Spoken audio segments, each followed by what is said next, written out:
আসসালামু আলাইকুম। আজকের ক্লাসে আমরা আলোচনা করব ডার্টের খুবই গুরুত্বপূর্ণ একটা টপিকস, ইউজার থেকে আমরা কিভাবে কোনো ইনপুট নেব।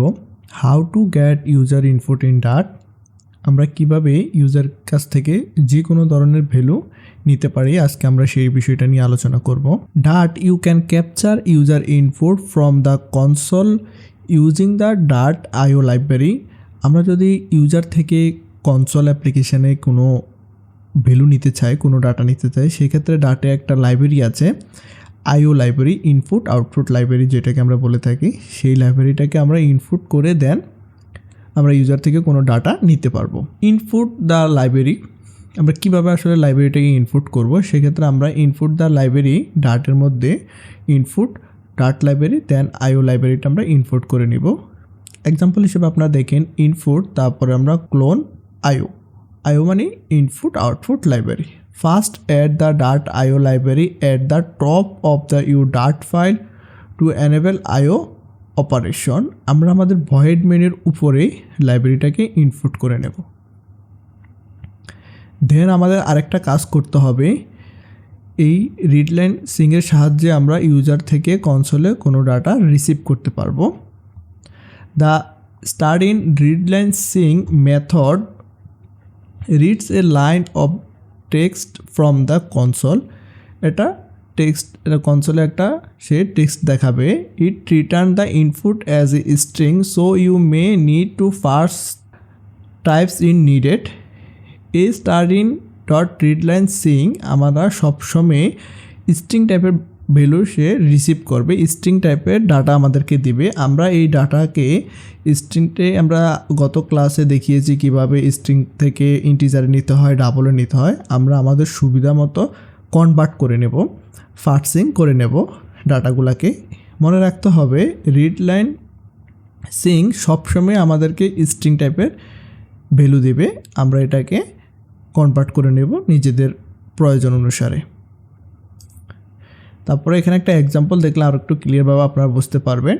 ইনপুট, প্রথমে আমরা ইনপুট করে নিয়েছি আমাদের লাইব্রেরিটা ডাট আইও লাইব্রেরি, তারপরে মেইন মেথড ভয়েড মেইন, দেন আমরা একটা মেসেজ দেবো ইউজারকে, ইন্টার ইউর নেম, ইউজারকে বলবো যে আপনার নাম দেন। তারপরে আমরা স্ট্রিং একটা ভেরিয়েবল নিয়ে নেব, ভেরিয়েবলটা হতে হবে আমাদের nullable variable, name is equal to start in read line Singh.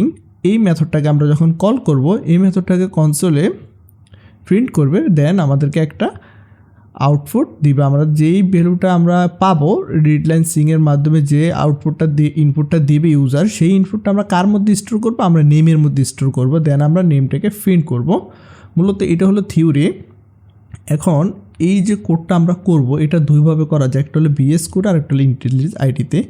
ইন্টেলিজ আইডিতে এই রিডলাইন যে মেথডটা আছে সিং, এই মেথডটা কিন্তু সরাসরি কাজ করে, আর বিএস কোডে এটাকে কনসোলে প্রিন্ট করাতে হয়, যেটা একটু প্রসেস আছে। আমি দুইটাই দেখাবো আপনাদেরকে। প্রথমেই দেখাচ্ছি ইন্টেলিজ আইডিতে আপনি কীভাবে কাজটা করবেন। সেজন্য আমি চলে যাচ্ছি ইন্টেলিজ আইডিতে। আপনারা ইন্টেলিজ আইডিতে এই ইন্টেলিজ আইডি কমিউনিটি এডিশন যেটা আছে, এটা ল্যাপটপে ইনস্টল করে নেবেন বা ডেস্কটপে ইনস্টল করে নেবেন। দেন আমি এখানে মেইন মেথডটা ক্রিয়েট করেছি, দেন আর কিছুই না। এখন আমি প্রথমে বলেছি আপনাদেরকে যে সবার উপরে টপে আমরা কিন্তু ইনপুট করে নেব। আমরা কি ইনপুট করে নেব? ইনপুট আমরা লাইব্রেরিটা ইনপুট করে নেব।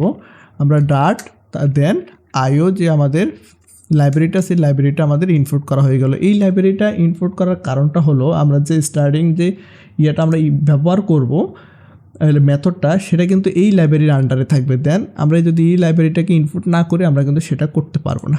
যদি আমি এখানে একটা সাপোজ নেমে ভার নেম, এটা নাম দিয়ে দিচ্ছি। এটা কিন্তু আমাদের হলো কনস্ট্যান্ট নামটা। আমরা যদি এই নামটাকে প্রিন্ট করি, সাপোজ প্রিন্ট, আমরা জাস্ট নেমটাকে প্রিন্ট করে দিলাম।